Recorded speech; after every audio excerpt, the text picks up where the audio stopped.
Good morning, Patriot fam. You know it's crazy when your your tech is like, "Are y'all ready?" And we're both And we're like like, not paying yes, attention. She's like, we're ready. "Ladies." No, I need eye contact, ladies. If you're ready, eye contact. Look here. So with that, I'm asking you guys, are you ready for this crazy, amazing Wednesday? It's midweek. It's We the People Wednesday. I don't know if your Yes. coffee's strong enough. For what we're about to a- dish out today. Right. A lot of us have put, what is that? Pre-workout in our coffee and probably chose violence this morning and listened to gangster rap. So Gangster tread rap. lightly. Tread lightly. Welcome to Open Mic with Allie and Michelle. Make sure that you like and share and subscribe so you get all the notifications, guys. We want to thank especially our Spotify listeners, that growing audience. We're so grateful for those that tune in. And thank you, of course, to Patriot TV for all they do and all they put up with, to be quite And honest. we're honestly asking you to sponsor, to help us help you, right? If you really enjoy our content, please consider a donation to patriot.tv or a Yes. donation to Michelle and I. You can do it buy Open Mic Liberty Ladies. Cigars, right? Or you could go to openmicladies.com and donate that way. We really appreciate that. We want to be able to expand our message and expand our reach, and we can't do that without you guys. So thank you so much. And some big things just around the corner. Pretty Oh my amazing. gosh, you have no idea. Wow. Today, we're Y'all. going to talk about the fact that we were right all along about Google and YouTube and the way many of us were silenced. It's one of the reasons why, once we were deplatformed, why Allie and I started the show. We're going to talk about the money behind Antifa and what happens when that's cut off and Antifa's shouting your name at a rally, asking for their money back. It's kind of interesting. Plus, what took place at the UN? Listen, if you're living in a home that you want to do some remodeling to, I can understand wanting to do upgrades to your house, but when you spend millions of dollars on the UN building in New York City that's housed here in America, and the escalator doesn't work and the teleprompter doesn't work, it's like, what are we paying for, Allie? Like, I understand upgrades and I understand maintenance, but and it's only when Trump visits. It's so weird. It's so weird. I don't know, but we're going I to know. discuss it. So let's open that mic, y'all. Let's go. Let's go.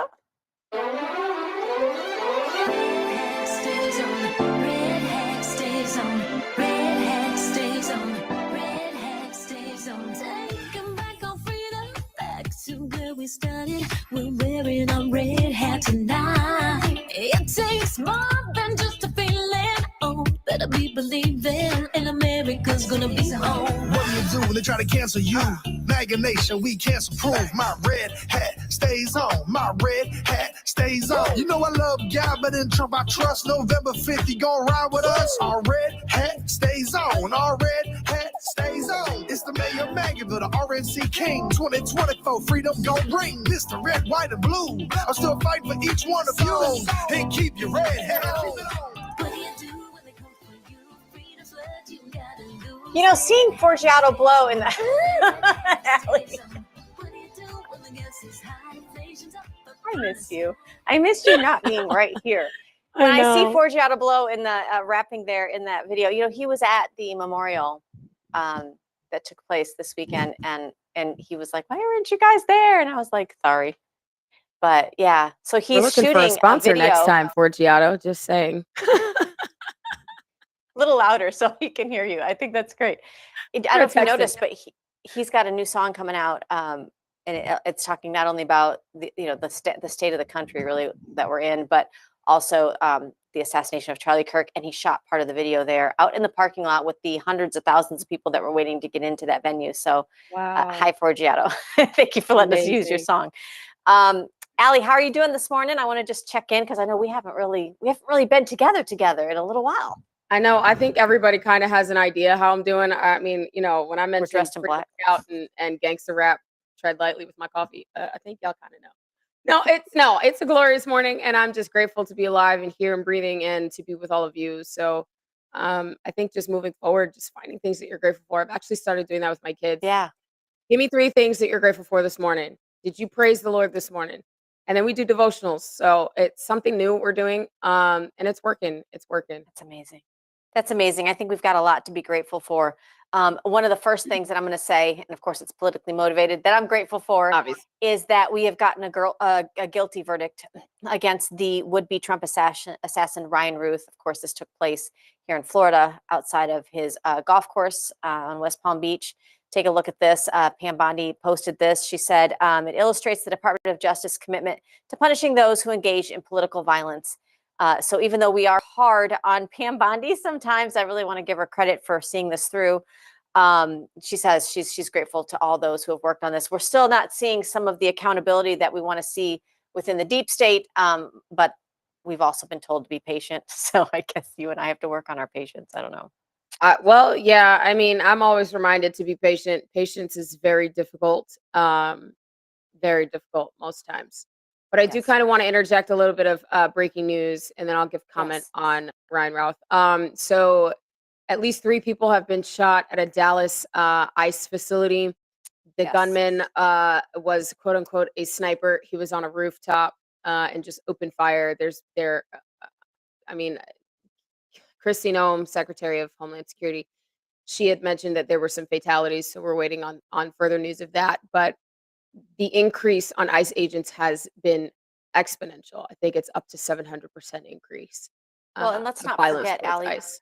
where that violence first started. And I'm thinking about the Congresswoman McIver showing up in her red business suit Or to an ICE, ICE yeah. facility in New Jersey and really just, being belligerent with them. I mean, people see that, and people that are already charged in an extremist mindset, in an echo chamber where they don't ever hear any alternative views to their own, they see that and they hear that rhetoric and they hear it dialed up, and the crazies are going to act on it, honestly. And there just has to be a responsibility held there. Apparently the shooter died from self-inflicted gunshot wound. So if this does not ring true as like a suicide bomber, like it's literally the same thing. You're a suicide sniper.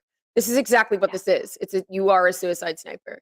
This is craziness. I mean, and that even points to Ryan Roth, whatever. I was his just name going is. to get to I that. don't even care. He Yes. tried to essentially, after the verdict, stab himself in the neck. I really think if he was really serious, he could have been able to do that. But I really feel like that's exactly what this is. You have to be mentally unstable in order for you to, 1, want to kill someone, and 2, want to kill yourself. So Well, and when Ryan Ruth, they said he tried to, if you take a look at, we can put that with Fox a News like, clip up, pencil?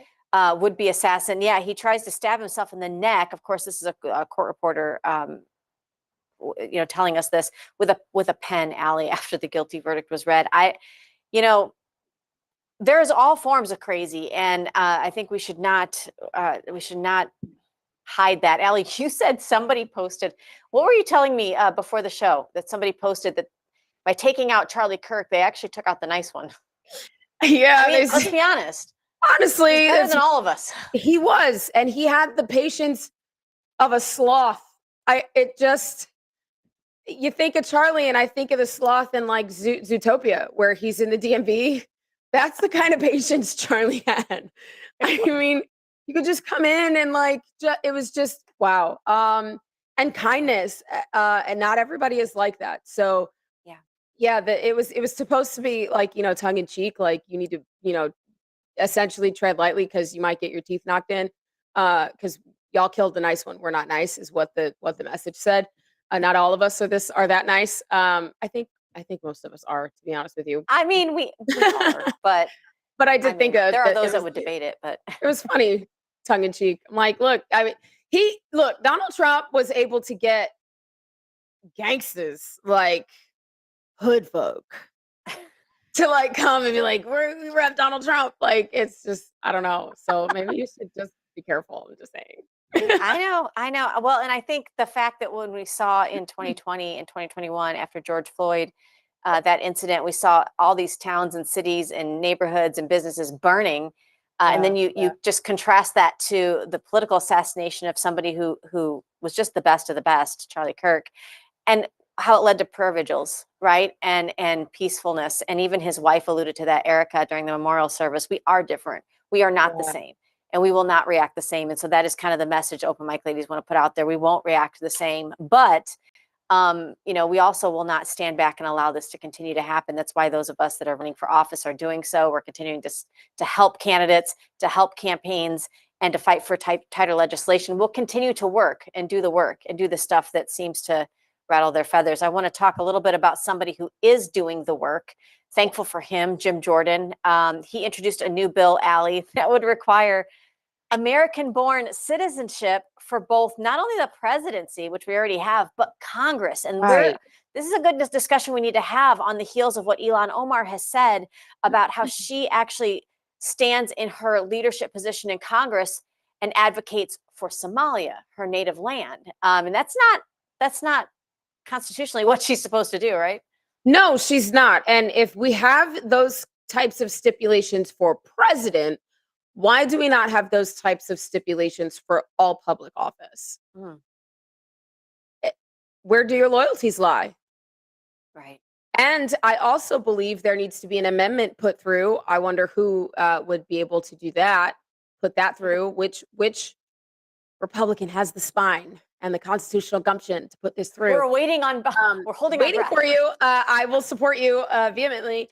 If you were to add a dual citizenship clause, that you cannot have dual citizenship. That you cannot have dual citizenship. I love that. Serve. That's I think amazing. That would be a great thing to add. So all of our representatives or their cross-watchers, I guess, is what you'd say, the people that are silently watching, anonymously watching, please revert that message back to Congress. Thank you. Absolutely. Let your senators and representatives know that. And this is part of what, I guess it's this rabbit hole that we're going down with Ilhan Omar. Again, we haven't covered a lot of what Ilhan Omar's rhetoric has been over the last few weeks because we've been covering Charlie Kirk and other things, really things that are more important. She's duly elected. You can't help the fact that there's a 60%, 70% Muslim stronghold where she's at. So they think this is representation. It's really not. But some people are coming out with I guess they're getting in the weeds when it comes to Ilhan Omar. And what is her history? What is her history in Somalia? We know now that President Trump has basically said, yeah, we can prove that she married her brother in order to get citizenship. That might be okay in some parts of the world, but not okay here. That's not okay in America. We don't do incest. What are we doing? We don't do that here, ma'am. No. But take a look at some of these reports. Again, this is independent investigative journalism right here at its finest. Take a listen to their story about Ilhan Omar. We'll talk about it in a minute. Okay. Let's take Ilhan Omar as an example, okay? She comes from a family, and they call her a refugee who came from Somalia, right? They call her a refugee. Her family were the governing party, the Marxist Islamist government in Somalia, who were overthrown and then fled. Now, technically, that makes her a refugee, but she wasn't fleeing oppression, or rather, her family weren't fleeing oppression. They were fleeing justice. They were fleeing their own people, holding them to account for the dictatorship that they had established. So you have people like the Omar family, and what do? Do they come to America and see America and go, okay, this is pretty cool. They're not oppressing each other. Let's be part of this. No, they go, hey, how can we oppress them? How can we bring Marxism to America? That's the thought process. And it may be a passive thought process, but it's the thought process.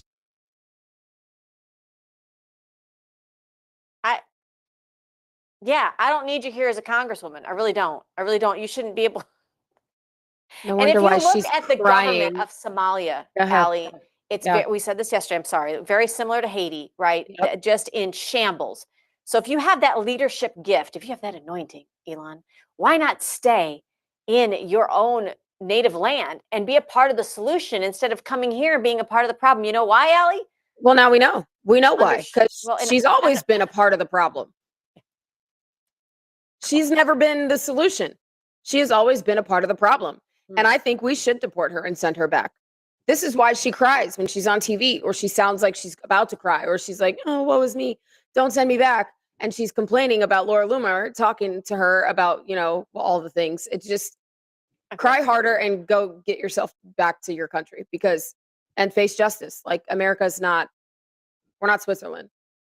So and understand what this bill would do that Jim Jordan is proposing. Obviously, so we already have those protections for presidency. This would pertain to the nationwide offices of Senate and House. This does nothing for governorship state legislature, school board, county commission. I think it might be kind of fun, Allie, to see our states pick Yeah. up something along those lines, that you have to, not just a resident of the state in order to run. What do you think? Do you think that's too far? Do you think, we are a nation of immigrants. So at what point do we draw that cutoff? No, we are a nation of immigrants, but I think I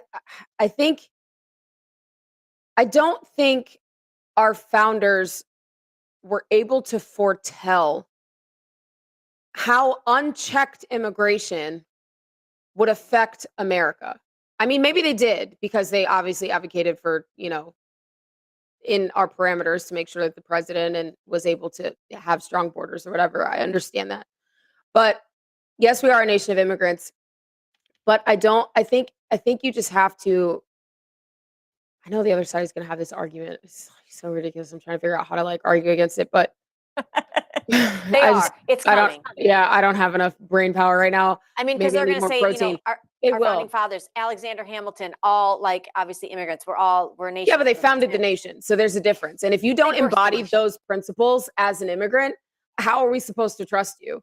And then you can say whatever you want to say when you're running for office, but if you don't do the things that you're saying, it all falls flat. And so I do think that you should, in order for president, if we have those parameters for president, why don't we have them for every other office? If it's acceptable for president, why not everywhere else? Well, I think that the catch net there was, okay, you take an oath when you're in office, right? Do oaths still mean anything? Because you're taking an oath, like here in the state of Florida, you take an oath to defend not only the Constitution, but the Florida state Constitution. And time again, we watch publicly elected officials run ramshot all over that. They don't always respect it. So it's almost like if we're not going to have a mechanism to hold them accountable when they don't uphold their oath, then the other solution needs to be, we need to revisit it, I think.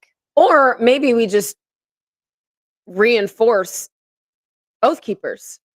Keep your oath. And if you don't keep your oath, don't make it impossible for them to be removed from office. Right. Too many, it is ridiculous. If you are really constitutional, then stand on constitutional principle. And there should be no ifs, ands, buts, maybes. Stand on constitutional principle. If you know she violated her oath in words or in action, she needs to be removed, period. Yeah, there is no tenure in Congress. You don't just get a pass just because you've been in there before. Let's pivot a little bit as well to something else that Jim Jordan has fought hard for and posted. There is some news coming forward about Google and all things Google. So when I think of Google, I think of YouTube, obviously. They have come out now. If you take a look at the documents here, they've admitted that the Biden administration was pressuring them to censor news and to censor certain talking points. They confirmed that the Biden administration wanted Americans censored for speech that really didn't even violate YouTube's policies. And YouTube has some strict policies. They also have come out and said that they are going to promise now, Allie, you're going to love this. They're never going to use third-party fact checkers anymore. You know, when you post that thing and they're like, it's covered and it says a third party, you don't know who the hell the third party is. Somebody in their mom's basement. From China, probably. Somebody in their mom's basement from China has deemed what you said not true, even though 5 years later we find out it was all true. So this is actually coming out and vindicating those of us that said there was big tech censorship. But I've not heard anything from Jim Jordan as far as what the accountability is going to be. Like, okay, oops, we did it. We're sorry we did it. We're not going to do it anymore. But what penalty do they pay for doing it? I don't know. There should be a penalty. I mean, maybe a fine. Can they be fined for violating? I don't know. Well, the First FCC Amendment? would have to come involved, I think, with some of that to hold them accountable. But this is a part of the issue with we were just talking about with the oaths that people take for office, and then now realizing so many are violating it. How do you hold them accountable? Well, who would have thought that these platforms like the three-letter news organizations, or Google, a huge hub on streaming, obviously, for people to search, who would have thought they would have been hindering for the First Amendment? I mean, the First Amendment is a constitutional right. So does this mean that people that were harmed, you and I, that people, businesses, companies organizations that were harmed are going to have to file suit in order for Google to actually have to pay any penalties. Is our government not prepared, or do they not have a way in which to hold them accountable? All this Frustrating. falls, it is very frustrating. All this falls on their level of want to. Mm. It does. It falls on their level of want to. And the fact that they would behave the same way, they would flip flop. So they would gladly violate your rights if a different regime or a different president, if there was someone else at the helm of this country. And that, I think, is a problem. That is a major problem.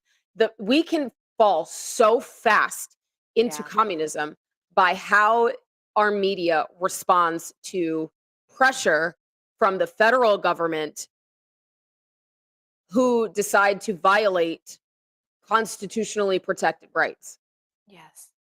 And I think these companies who are American owned need to really figure out, they need a heart check. They need a constitutional check. You're here in America, the freest nation in the world. And you're going to tell me that because the federal government is pressuring you to do something that violates someone's free speech, freedom, period, liberty, period, and you're just going to bend the knee? You can't be trusted. Well, Allie, and we talked about this many times on our show, which I didn't include it in today's agenda, but we'll go ahead and talk about it.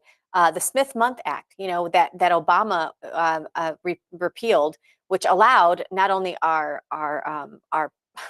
media to practice propaganda on the American people and make it legal, but it also allowed them to push that through all sorts of media. So obviously online, as well as our higher education facilities. And so good news, Trump has come out and said that is going to be reinstated, and it's going to be called the Charlie Kirk Act. Well, hopefully it's not just an executive order. Hopefully Congress can get off of their best intentions. I said that nicely. And actually strongly pass worded it. letters are not enough. We need some actual legislation. Literally, y'all, this is what frustrates me the most. Everybody will show up at a Trump rally, and everybody will show up to give love at different places. But you talk yourself out of calling your congressman. You talk yourself out of calling your state representative. You talk yourself out of going to a local school board meeting. Guys, our government works for us if only we participate. Yeah. So if you really want to hold the media accountable for their discretions and the complete obliteration of your First Amendment, then you need to pick up the phone and call Speaker Johnson and tell him to bring this to a vote. It's been sitting.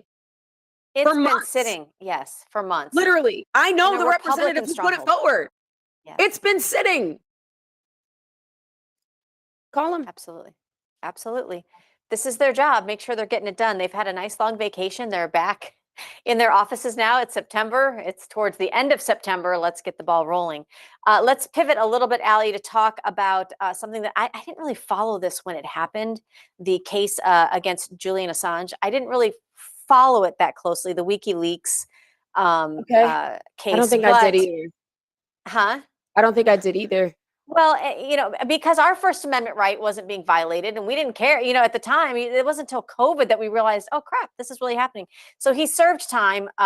He pled guilty for basically leaking secrets, right? Military secrets, things that pertain to the Afghanistan war, things that, as he says it, were important for the American people to know. A lot of, our government spying on regular American citizens, things that were included in that were pertinent for us to know. We would probably now call him a whistleblower, and that's probably why we have whistleblower protections. But nevertheless, he's saying now he would like to meet with President Trump. He's got even more information that he would like to divulge. General Michael Flynn obviously reposted this and said, yes, 100%. There's only an upside for America. America can only gain by this. So what are your thoughts? I mean, I think he's probably got a lot of things that weren't included in the documents that were leaked that maybe he might want to, or is this just him wanting to be relevant in the news cycle? What do you think? No, I don't think he just wants to be relevant in the news cycle. I think it's giving him a little bit more permission to be more upfront about the information that he does have. We are in the age of exposure. Information. And exposure of information, right? And this presidency, President Trump's second term as president, first term, whatever, second term, whatever. You guys know what I'm talking about, okay? I need more coffee. This has been the most transparent administration that I think we've ever had, that I know we've ever had. And so I think if he were smart enough, he would bring the information that he does have to the FBI and the DOJ, specifically Pam Bondi and Kash Patel and Dan Bongino, and allow them to disseminate the information that he has gathered. Because government that likes to hide pertinent information that got Americans killed, yes, and put in harm's way, the people need to know about, and those people who participated need to be held accountable. That's just where that's where I'm at with it. absolutely. Well, I'm hoping that the meeting will happen. Usually by the time somebody like Flynn has posted it, there is some kind of news that it's going to happen. So we'll keep you up to date on that here on Open Mic. We'll let you know how that pans out. Allie, I want to pivot just for a minute and imagine that you are on your way to work as an Amazon driver. And you can't get to your job. You can't deliver packages because you've got these furious pro-Palestine, whatever that means, Antifa rhetoric protest outside. This poor guy, look what happens to him. We'll talk about it.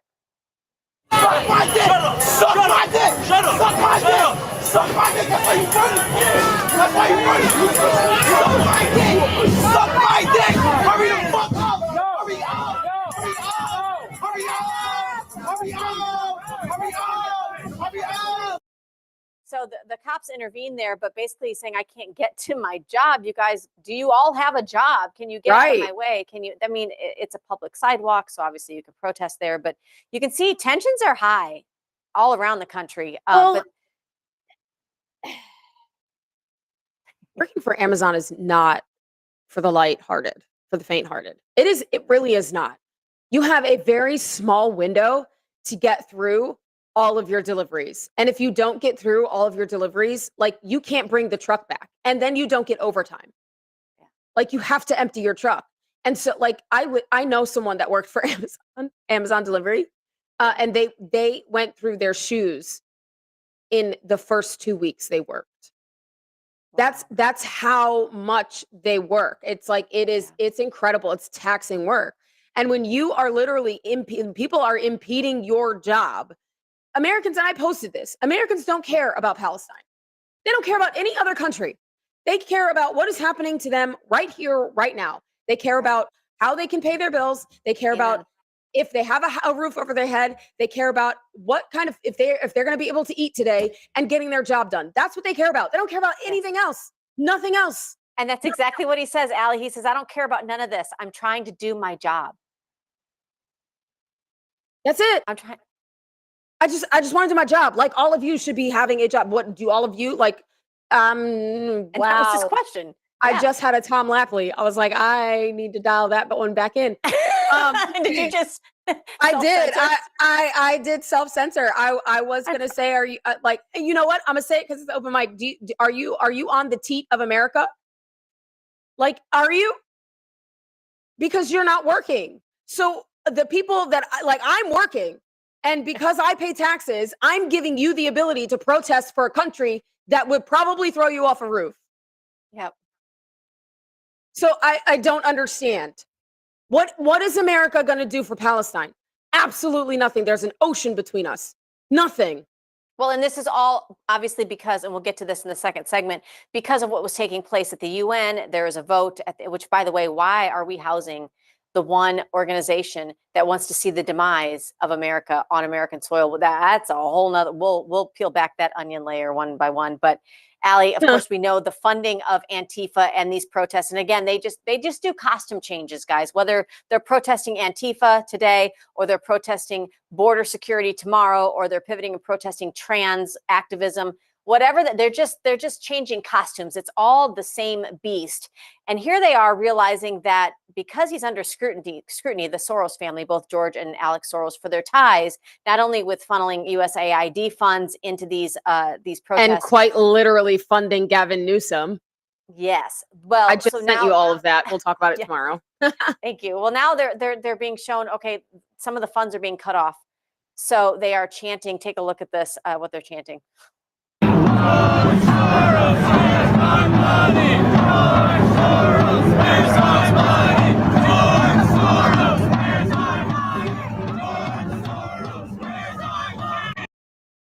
Tell me who's funding you without telling me who's funding you. I don't know. Well, if you think they're mad now, So Donald Trump this- just, yeah, sorry. this would be like biting the hand that feeds you.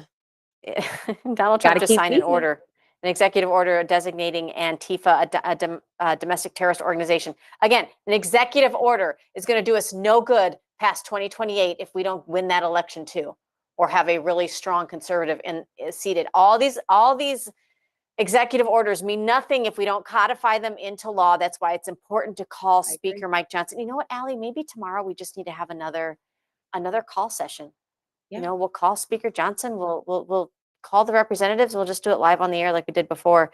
One last thing that I want to get to before. No, we'll save that for after the break because I'm told we're up against a commercial break. Allie, we're going to talk about the UN, United Nations, that's really trying to tear down all of our sovereignty here in the United States. I don't know. Somebody one day thought it was a good idea. I don't think it's something that's such a good idea anymore. We'll talk more about that when Open Mic continues after this message. From the heart of Marietta, Georgia, comes a tribute to the spirit of liberty. Liberty Cigars, where history meets craftsmanship. Each cigar tells a story. The Founders Collection honors the visionaries who shaped a nation. The President's House Collection celebrates the leaders who steered it. And the Naval Series salutes the heroes who defended it. Handcrafted with precision, each blend mirrors the essence of its namesake. From the boldness of George Washington to the elegance of Thomas Jefferson. Indulge in a moment of reflection. Light a Liberty cigar and savor the legacy. Discover your story at libertycigars.com because every great nation deserves a great cigar.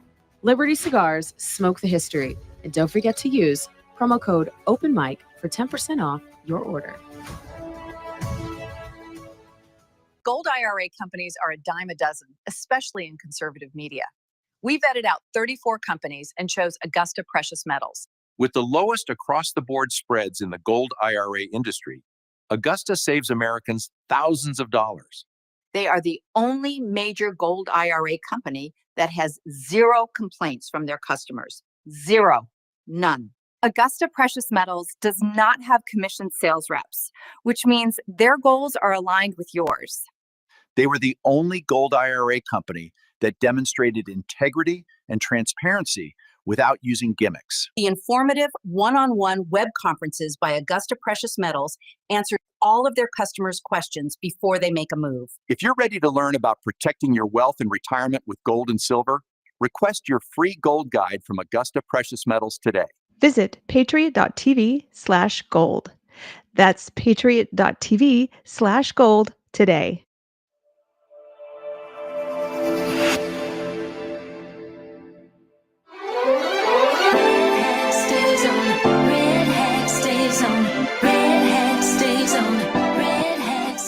Welcome back to Open Mic with Allie and Michelle. Make sure you're following at Real Allie Leger, at Michelle Posey, and of course at Open Mic Ladies on all social media platforms. Make sure that you chime in below. We do read your comments live as they're happening. Allie, I guess now we have to talk about the elephant in the room, the United Nations. Obviously, some people have said, should we be a part of the United Nations? Should we pull out of the United Nations? Other people are saying, well, maybe you keep a foot in the door just so you can monitor what's going on there. Let's start first with Trump visiting the United Nations. I'm just going to play this first video, and then we can talk about it. Take a look. President Trump, what happened with Chuck Schumer?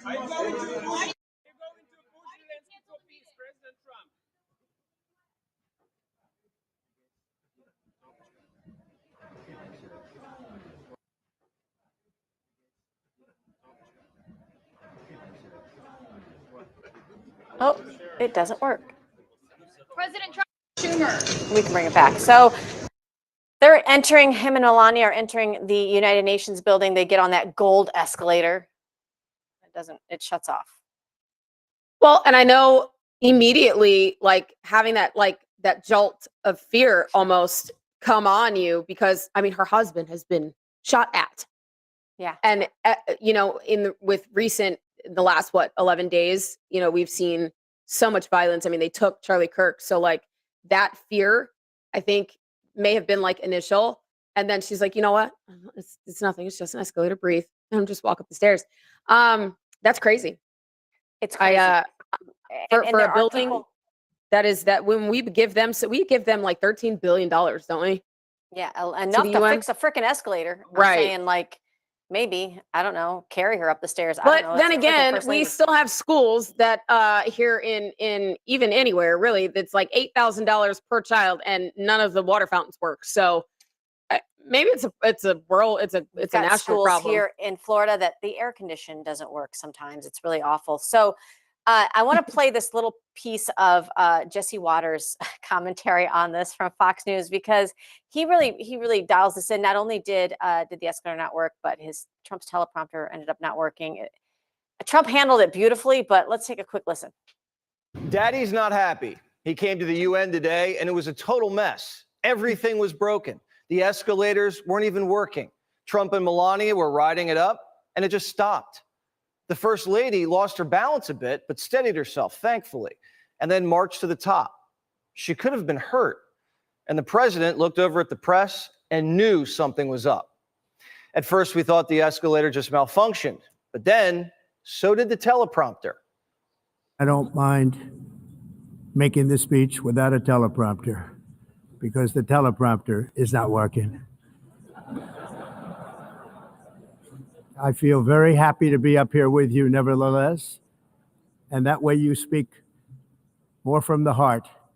I can only say that whoever's operating this teleprompter is in big trouble. Trump says the UN is just lucky that Melania is in great shape. All I got from the United Nations was an escalator that on the way up stopped right in the middle.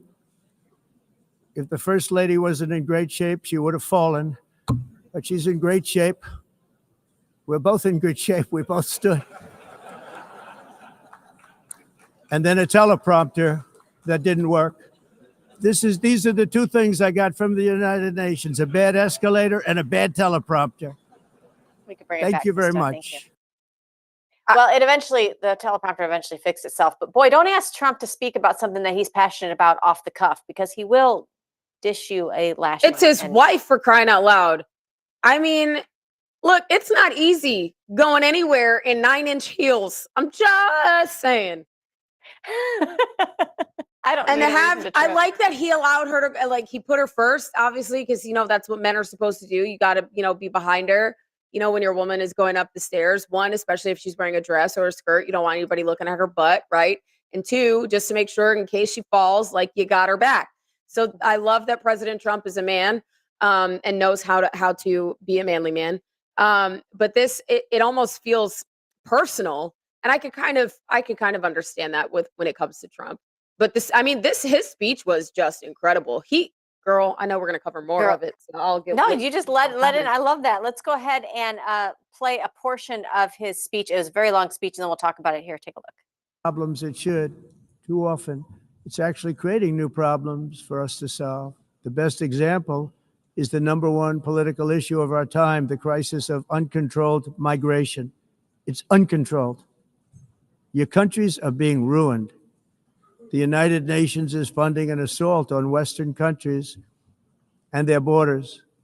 In 2024, the UN budgeted $372 million in cash assistance to support an estimated 624,000 migrants journeying into the United States. Think of that. The UN is supporting people that are illegally coming into the United States, and then we have to get them out. The UN also provided food, shelter, transportation, and debit cards to illegal aliens. Can you believe that? On the way to infiltrate our southern border. Millions of people came through that southern border. Just a year ago, millions and millions of people were pouring in, 25 million altogether over the 4 years of the incompetent Biden administration. And now we have it stopped, totally stopped. In fact, they're not even coming anymore. Literally, it has been 4 months and immigration has been to zero for the fourth month in a row, zero. And I loved President Trump's speech. One, because he is not speaking to the leaders at the UN. No. He is speaking to the people of those nations. And he is letting them know the inside baseball. Hey, did you know that the amount of money that you give to your country to give to the UN is allowing illegals to cross the border in other nations, in your nation? Did you also know that your nation is also funding both sides of the Russian-Ukraine war because Yep. you're buying Russian oil while you're also trying to help them defeat, like, what? What is happening Yes. here?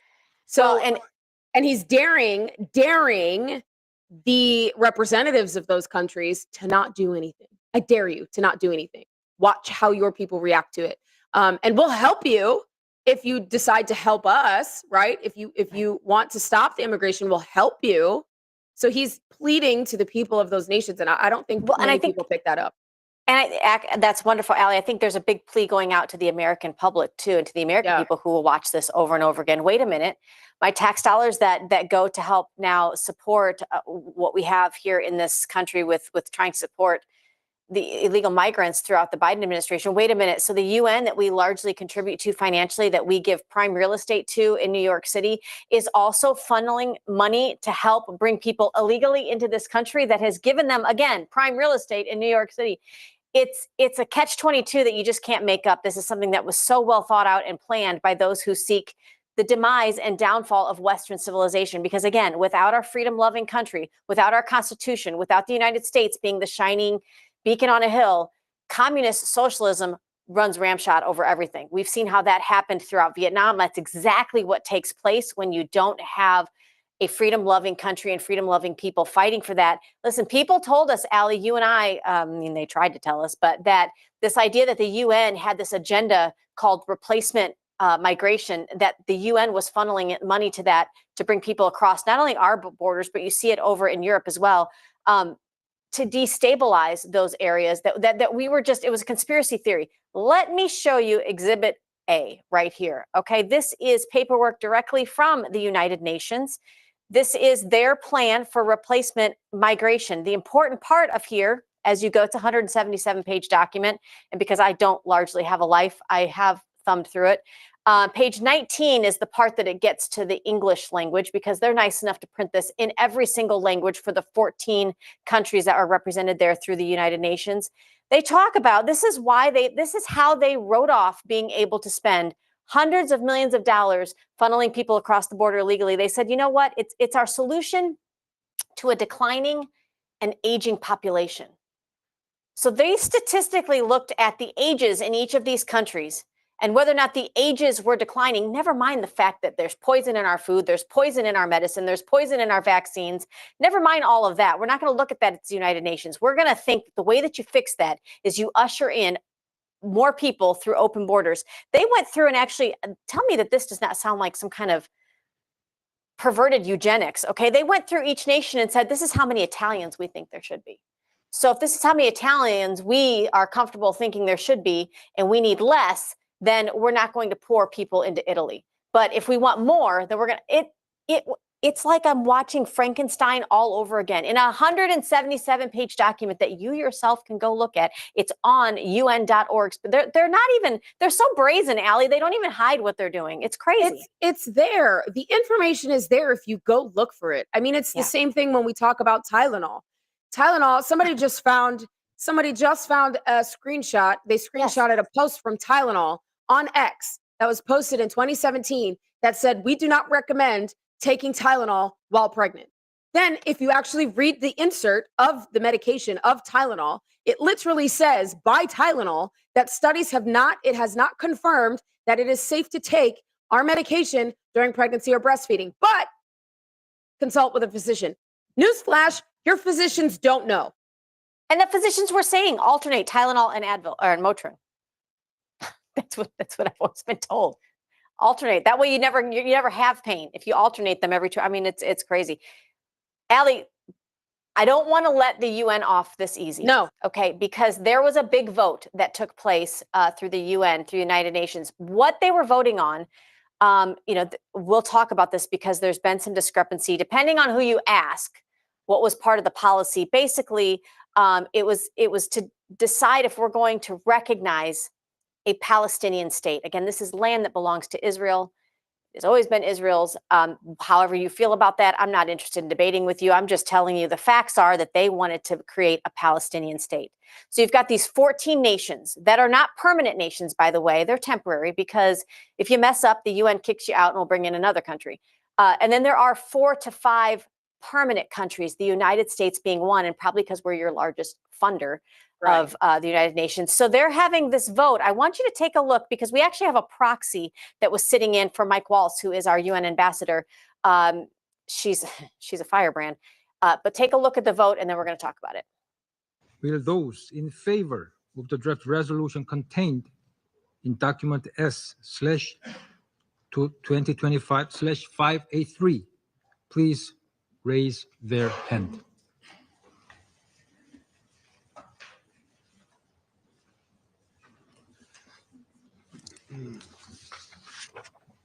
Those against? Wow. The result of the voting is as follows. 14 votes in favor, 1 votes against. The draft resolution has not been adopted owing to the negative vote of a permanent member of the council. So there you have it, the United States as a stop guard. And you're asking, who is that beautiful woman in that red jumpsuit? I love that. That is Morgan Ortagus. She is the Deputy United States Special Envoy to the Middle East, somebody who knows what's taking place in that area of the country. Allie, the reason I want to bring up that there's 2 sides to this issue is because a further investigation into what took place, because I thought, people are saying that the United States, what that vote was actually for is for a peace deal in Gaza. And so if the United States is voting against that, then we must be for bloodshed. And I thought, well, we know our country better than that. I've got to search what that is. Al Jazeera TV, which did you know that terrorists have their own network? They do. Al Jazeera TV came out and said this was supposed to be a vote to stop to have a ceasefire in Gaza. But what they did is they played a little bit of what she said, what Morgan said is why she in the United States obviously voted against this. This is a resolution that whether you're going to say it's for peace in Gaza or it was to form a Palestinian state, either way, all 14 countries came together on this. And the one country that they didn't pay attention to the wording that we wanted was the United States. So when you create a resolution, all parties are supposed to be equally involved and have a seat at the table, right? When the United States came to them and said, listen, this is the wording we're looking at, they wanted parameters that said, we're for a ceasefire stop, but we don't want to give that land to Hamas because they're a terrorist organization, the Iranian regime. Yes. Yeah. We don't believe in that. No. So that's why you have to keep it locked here to Open Mic, because we're the only ones that are going to tell you both sides of the story. But can you imagine your one job today to look that pretty and sit in a red suit and tell the UN where they can effectively go? Yep. Well, and I commend her for standing there and doing that. Stand on truth, even if you stand alone. And to grant land to a terrorist organization where hundreds of thousands of people have been shipped into other nations by the hands of the UN doesn't make any sense. You're paying for your own demise and your own fall of your nation by having these sleeper cell terrorists essentially enter your country. Where does that make sense? It doesn't make any sense at all. Well, and there are those that will argue for, what are we going to do in the Middle East there? And again, I know that international politics is not necessarily our strong suit, but that area of the world is biblical in nature. There's a lot of history there. So when you think about people that say and when people say we want a two-state system over there, we want Israel to have their land and then give Gaza over to the Palestinians to have their own land. We have tried. Benjamin Netanyahu, like him, love him, or indifferent, he has tried to give Gaza away, like to let other people live, and actually still paid the bills there. The lights were on, the hospitals ran because it was on Israel's dime.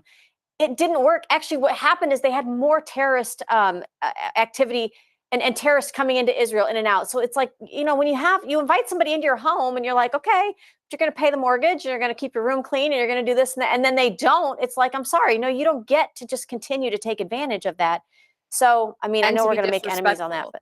but So it's it is what it is. I don't think it's smart that's happening. And what is America doing over there? America is trying to build relations. They're trying to hold these people Absolutely. accountable. And I had this Yes. conversation with a friend of mine, and I was literally saying, like, the reason why we have congressmen and congresspeople over in the Middle East right now is simply to build those relations. If we're not Yeah. making sure, because Trump's agenda is to make sure that we have good economic dealings, right?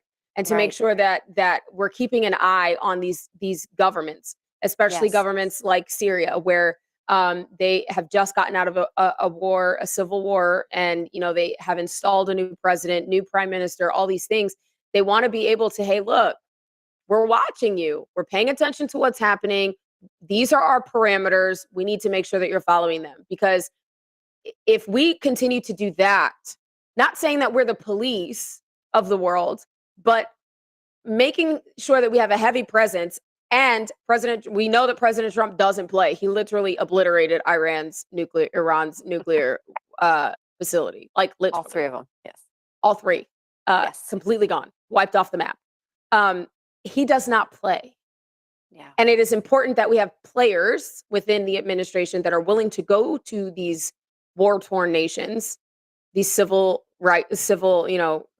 unrest nations, to say, look, we represent President Trump. You know, that guy who obliterated Iran's nuclear weapons and showed some strength when President Putin came to America. Like, yeah, that guy. So we need to make sure that you're actually doing your job here, and you're not going to renege on our deal. Like, that's the point. And I don't think we can outsource that to people like the United Nations or even NATO, No. right? Like, you have to trust but verify, and part of that is the verification portion of it, which we haven't done in this country for a long time, except under the leadership of Trump. Even Bush was negligent in that. I want to skip ahead to Krista in our booth, because I do want to get to, there is some kind of good news, I guess, outside of the Charlie Kirk Memorial. And keep in mind, a lot of people, not only did they have an overflow arena, for people that couldn't get into the stadium for that, there are people outside that just wanted to gather and sort of have a memorial. And I thought it was really hilarious. You shared this with me because the police show up and they're just making sure everybody's peaceful. But the police say one very true statement, and take a look, see if you can spot it here. Let's be adults and not act like Democrats. Let's not be Democrats.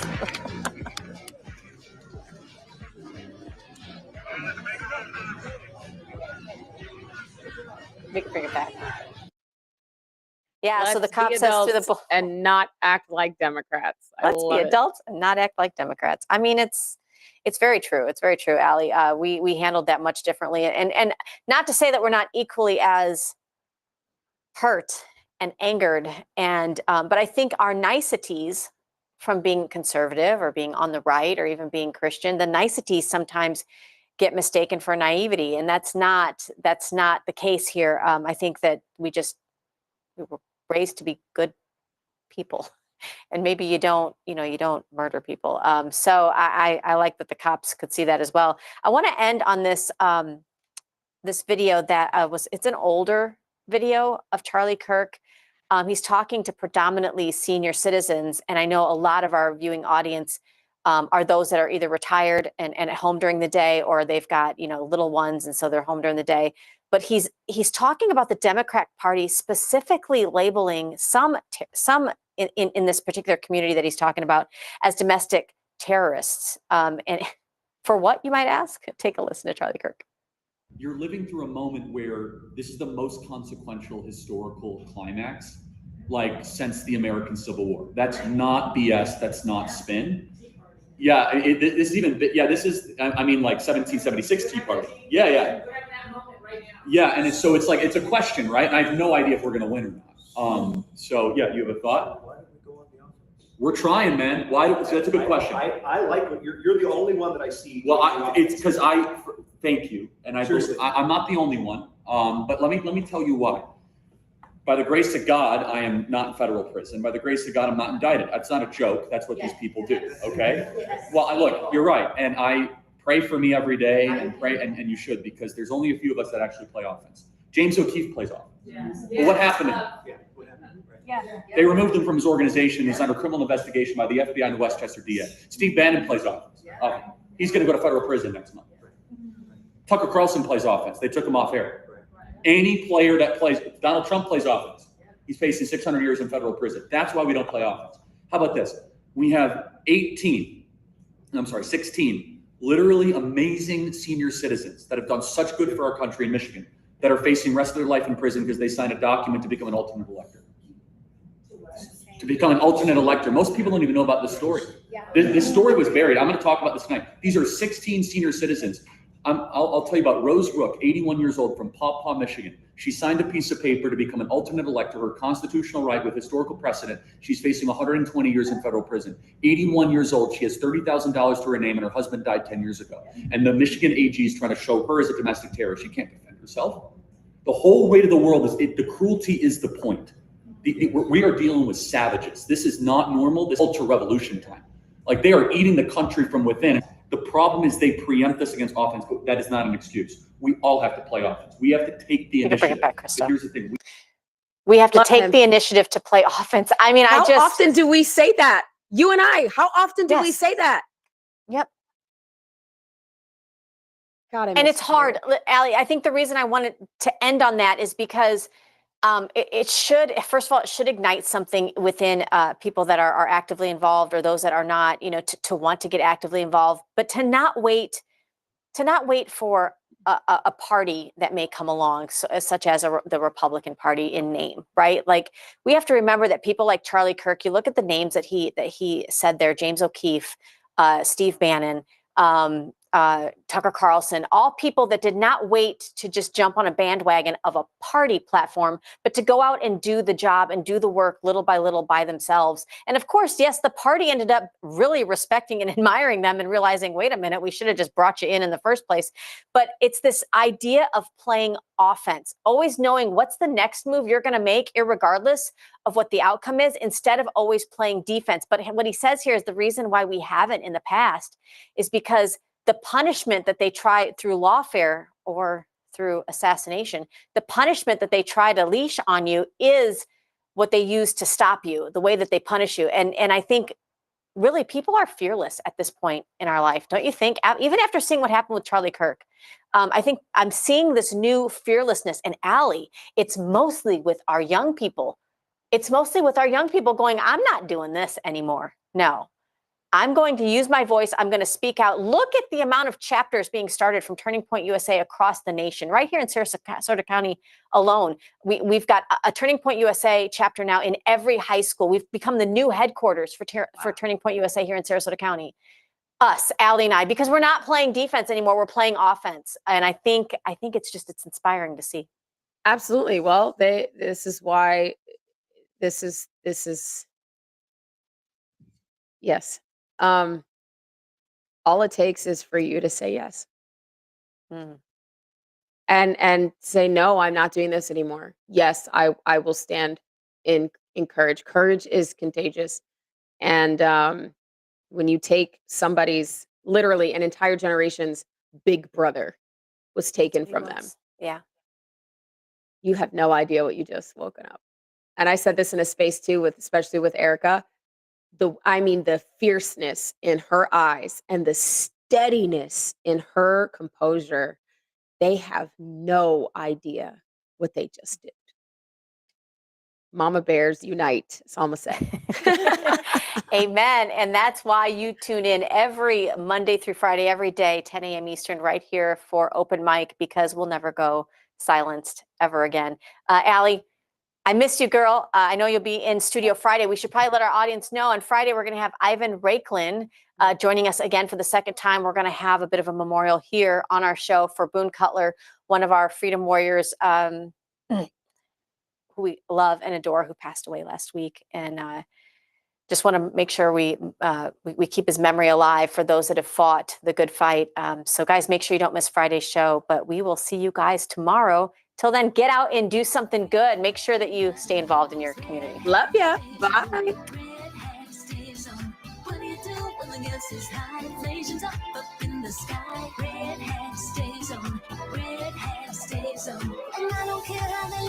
me in the deepest heart of a blue city. Red hat stays on, red hat stays on. And I know when you smile, you like what you see. If you love America, you'll agree. Red hat stays on, red hat stays on.